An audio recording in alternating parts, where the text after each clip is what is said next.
Hey there, everyone. Hi there.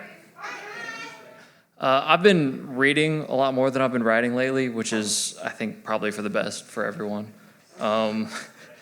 This is the one thing that I've squeaked out recently that I don't hate, I guess. Don't hate it shit, indeed. Even though it is a bit of a reversion to a version of myself that I thought I grew out of, but it's a testament to the fact that, like, some people, they're just 20 years old forever, right? So to that end, this is called, If You Show Me the Incentives, I'll Show You the Outcomes, Bro.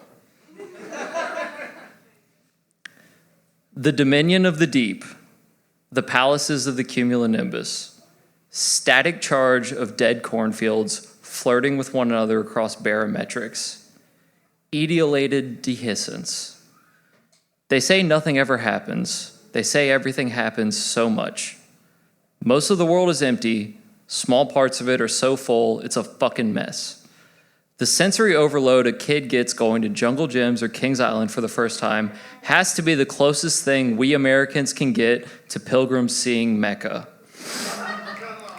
We know more about the surface of Mars than we do about the bottom of the ocean. We know very little about either. Heat maps of different statistical striations of America all follow the exact same distribution of poverty and population density. The heat maps of where you love different people in the same shitty apartment are just as similar. A good pair of jeans are worth their weight in gold. Do you think there's some bees that are smart enough to know their pollinators? Or are they all just okay with being kind of fucking grimy? Honestly, getting pollinated probably feels so fucking good if you're a dandelion. Dendrite and tendril are basically the same word to me. I come and go whichever way the wind, or really anything else, blows me.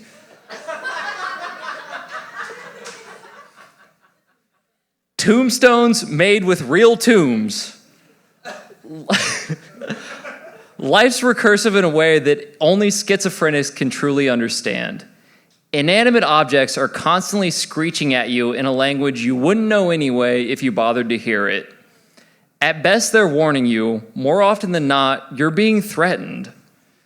There's nothing I can say about the sinister nature of a cornfield that Stephen King hasn't already said better, or hornier. There's a fine line between vanity and plain gratitude for your earthly vessel, and I'm on the wrong side of it. Bruce Willis really made crawling through industrial HVAC ducts look more fun than it actually is. I've never known it was my last chance until it was too late, and I'm starting to forgive myself for that. My buddy with his second kid on the way described getting a raise at work as the tightening of the gold handcuffs.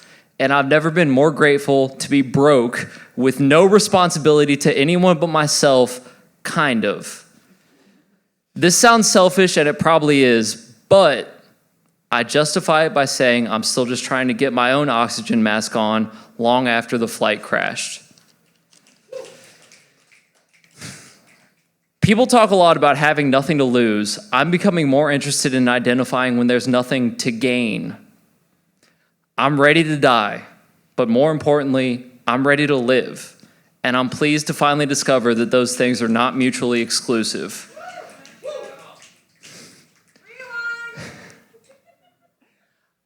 I still think about her, all of them, a lot. And I've decided to not let that bother me anymore either. A wise man once told me I'd never met a hill I wouldn't die on. An even wiser woman once told me the versions of my life I didn't choose are none of my fucking business.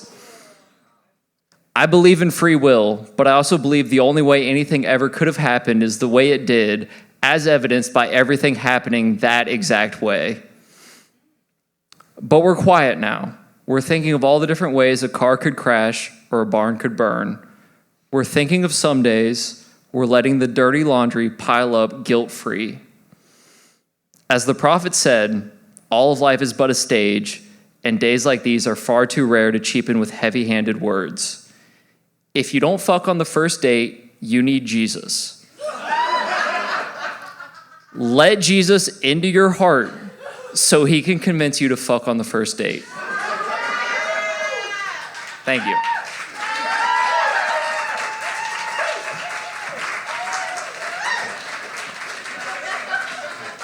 Okay, hold on.